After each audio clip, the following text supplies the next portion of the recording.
If you have been asking if healing is real, stick around and find out that healing is for real, and we don't mean maybe. My name is Tony. and I am Zane, and we are two witnesses and representatives Of the miraculous gospel of healing.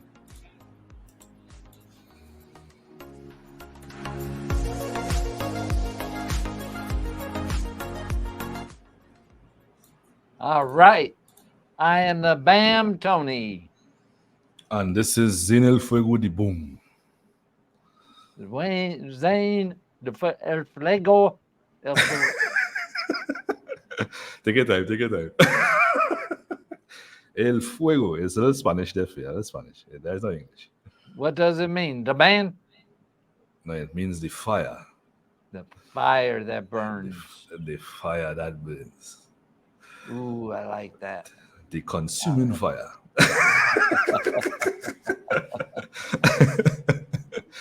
I like that. Okay. Hey, so we're going to get personable on this one for me. Okay. Last month you got personable. This month, I guess, is my month, eh? Okay. All right. So those that follow me regularly know this. Right? They come off and on all day long. It's a temporary thing in which, actually, since me and Zane's been recording today, all of our episodes, I think that was the first time I've actually put them on. Yeah. Because I believe in transparency and because I don't deny when I have a symptom, but I have conviction. I am not going to need those. I was healed once from it for 11 years. Now, I'm not going to keep going back. Okay, why? Now, yes, I'm going to be transparent with myself and let the Holy Spirit lead me to, what changed in my perspective. Things like this, absolutely. The other challenge I've been having, which I think I've talked about it in one of our other episodes, I went through a 3-month period where I could not breathe. There was something cardiovascular going on with me. I'll put it like that. And so I was struggling just to function, honestly. That's just, I wasn't sleeping, in which ordinarily 3 hours of sleep is more than enough for myself, or always has been. But those 3 hours were extremely broken. I mean, at one point, I would just close my eyes and they would open right back up. But yet I was not able to focus. I was struggling for breath. Just getting up off the couch was very hard. Now, throughout, since day one, I was seeing improvements, but they were very small and minuscule. This is a time when you cannot allow your emotions to dip to the lower emotions, because then that's when depression, everything else, all the negative emotions, because you're doing what? You're making the circumstances your idol or your God, which means what? Death. Period.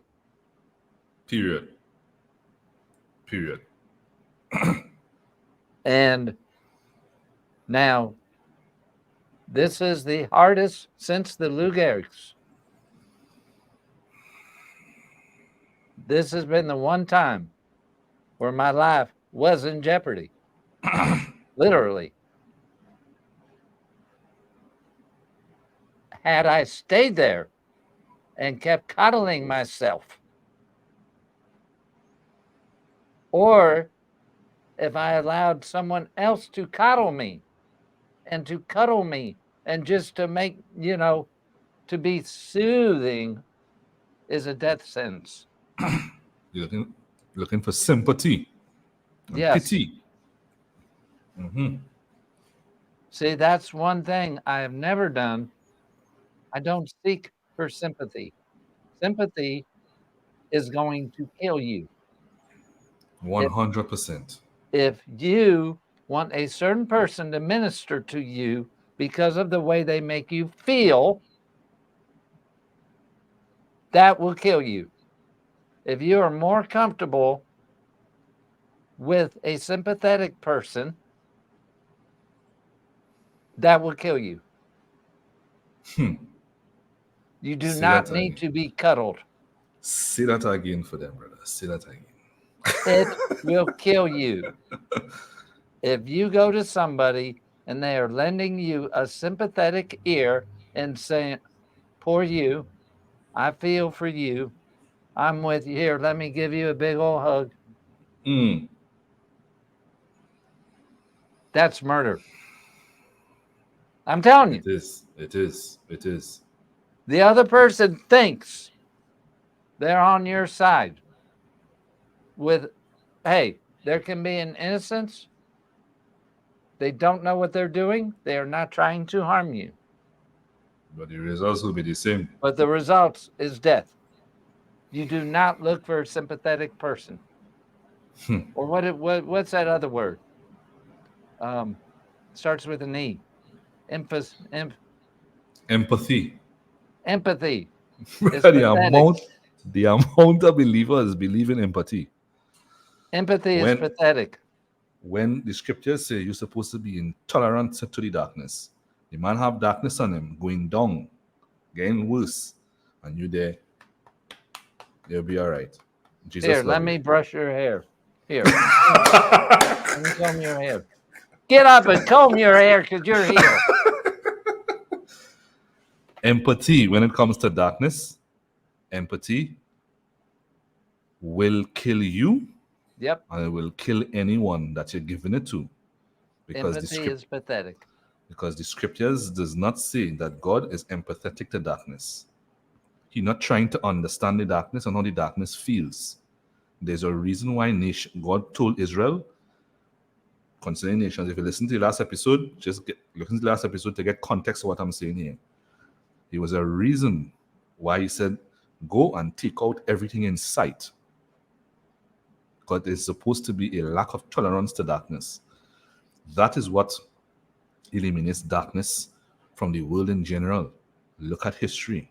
A lack of tolerance for evil is what eliminates evil.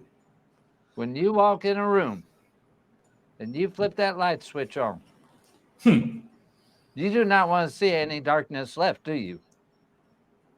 Or else, why is switching on the light, right? Why are you turning the light on? Sit there in the dark. This is serious business. Very serious. But because sometimes we don't see a knee as a serious deal, so we deal with it and tolerate it. There's some things we don't consider. For instance, a cold. Oh, it's not life-threatening, so we piddle-paddle it. And I feel for you. No.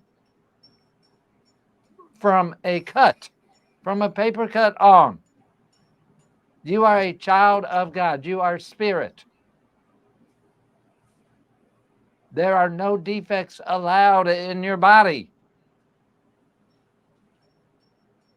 Period. Point blank. And this is facing things without being delusional. And I am really proud of this month's every episode has been straight on from the Holy Spirit. Amen. Ladies,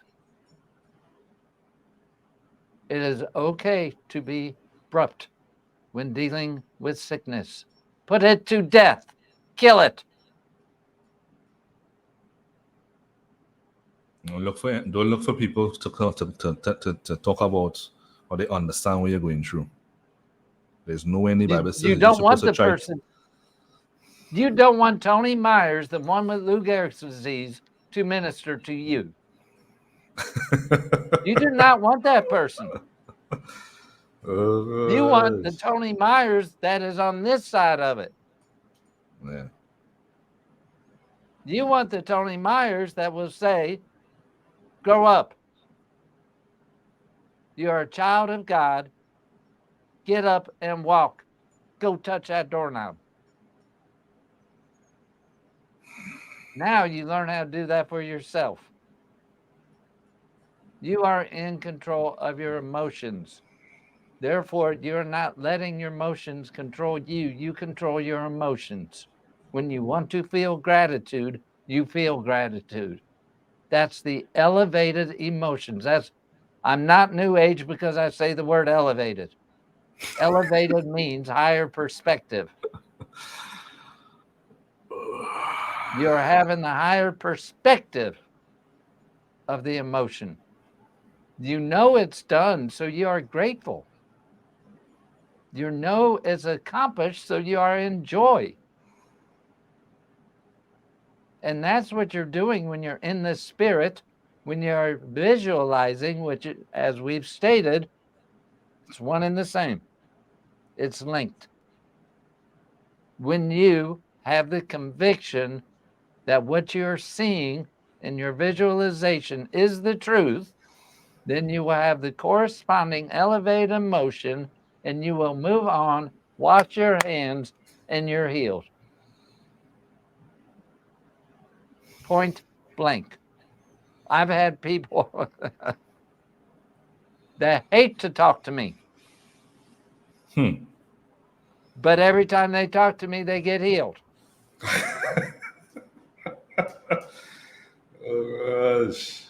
I'm not here to be your best friend.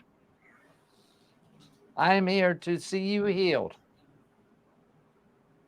You have the healing within you already.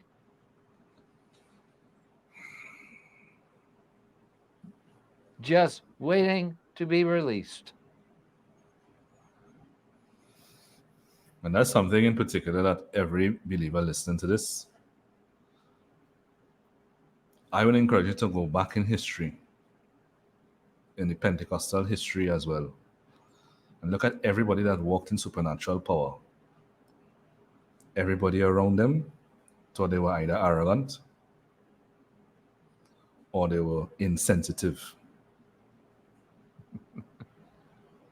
And it's because they understand something that you're not understanding, or you're trying to not understand.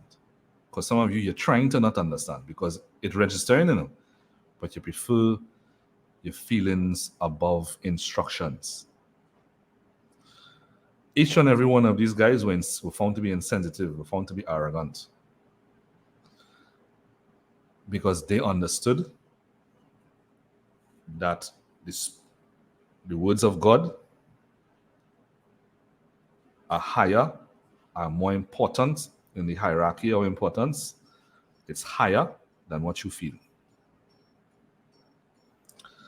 And the moment you begin to use your feelings, and by the way, if your feelings is contradicting what God says, then your feelings come from another idol. You have an idol.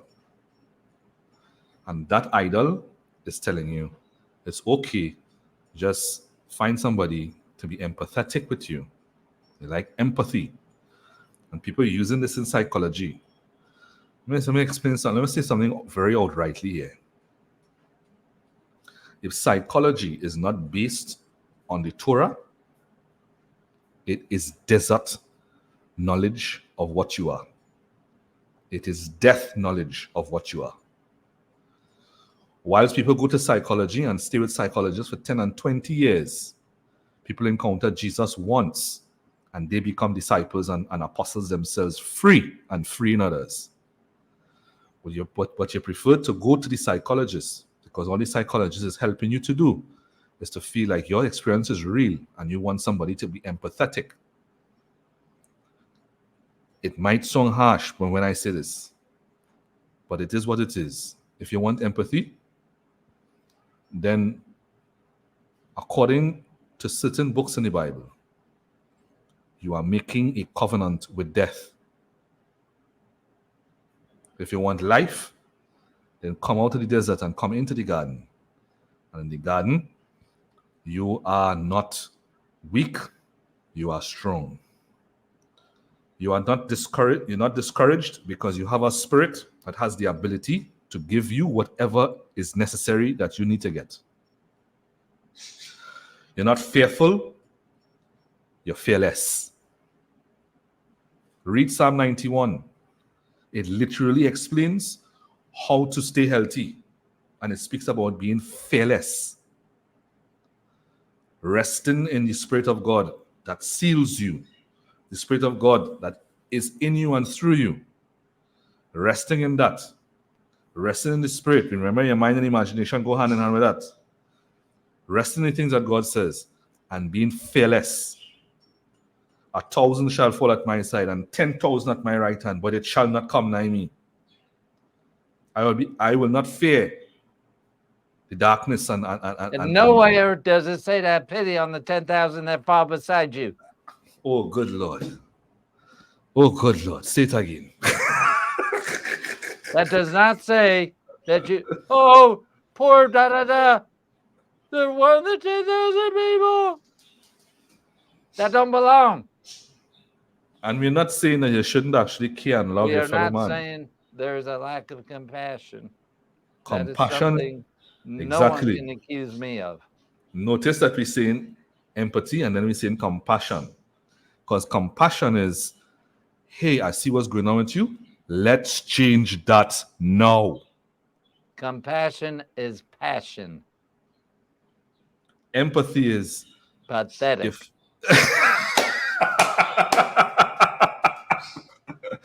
I was saying that.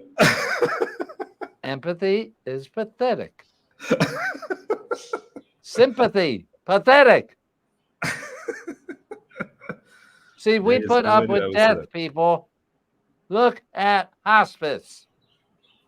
This is why I totally disagree with the religious notion that death is the portal to heaven. Ridiculous. It is ridiculous. What do we say? I'm ready to go home, see the Lord. I'm ready to die. God is not an ally with death. Death is not God's ally. God didn't even create death. It was man that actually did that. Jesus destroyed death. He did not ally himself with death anytime, anywhere, any place, anyhow. He accepted death unto himself for all. This is the purpose of the resurrection. This is the message of the resurrection. That he and death does not go hand in hand. Right now, Jesus is 2,000 years old in our body. And you talking about dying to go home? He has his body. Why are you trying to let go yours? Say that again. he ascended with his. Why are you trying to let go yours? He has his fully redeemed body. Why are you trying to let go yours? So do we. When we have that conviction. So then why am I going to lead my great granny to hospice to let them put her to sleep? And this is not trying to make you feel guilty. This is trying to raise your consciousness to truth. Conviction. You need to change your conviction. Get it to function from conviction. Death is not a friend, ever. Well, yeah, Tony, but they're suffering. You have the ability within you, the Holy Spirit, to change that suffering. Be convicted that you do and do it. And rise up like a warrior. That's what you have to do. Rise up like a warrior. Draw your sword. Draw the word. Let me say something here. And this is all I had to say for this episode. Deuteronomy 1:21. Wait a minute. Understand this. Wait a minute. Let me do this right. All right. red alert. Y'all see that red siren. Alert, alert, alert. Now, listen to the words coming Listen to the out of words. Zane's mouth. Listen to this. Whilst you were taught a promise is something that God has to deliver without your responsibility, the promised land in the Old Testament represented what you're supposed to be living in right now. It was a physical manifestation, the physical symbol of where you're supposed to be living right now in the New Jerusalem, in life and health and power.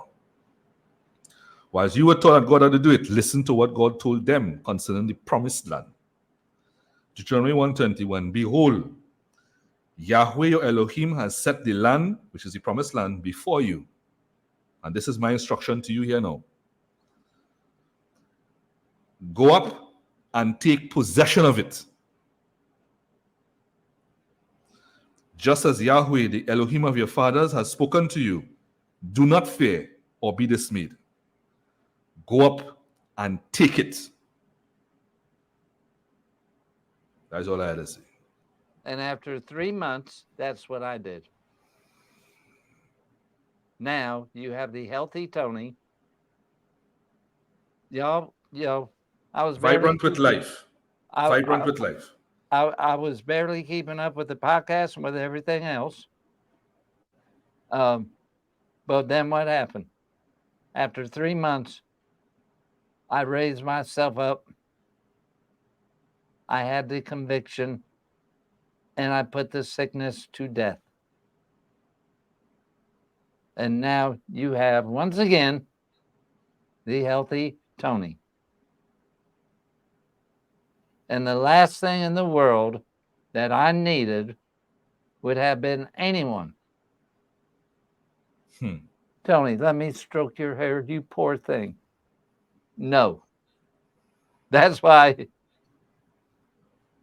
I tell you what, people, there's no one that has enough courage to come up to me and do that.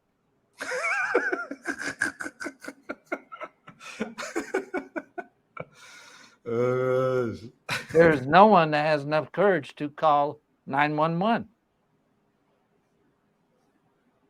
on me. Now, I'm not judging anyone. But it is a testament to conviction. Everyone around me knows if I ever wake up in a hospital, whoever put me in there better run for their ever-loving life. My wife knows it. CJ knows it. I think Zane, I may have never officially told Zane. Yeah, you mentioned it once. My pastor, Bill, I guarantee anyone that knows me, if I drop down right now, they will knock on ambulance. That's my personal, okay? I do not expect anyone else to be like that. Seriously. That is the disclaimer. I am the only person on the face of this earth allowed to say that.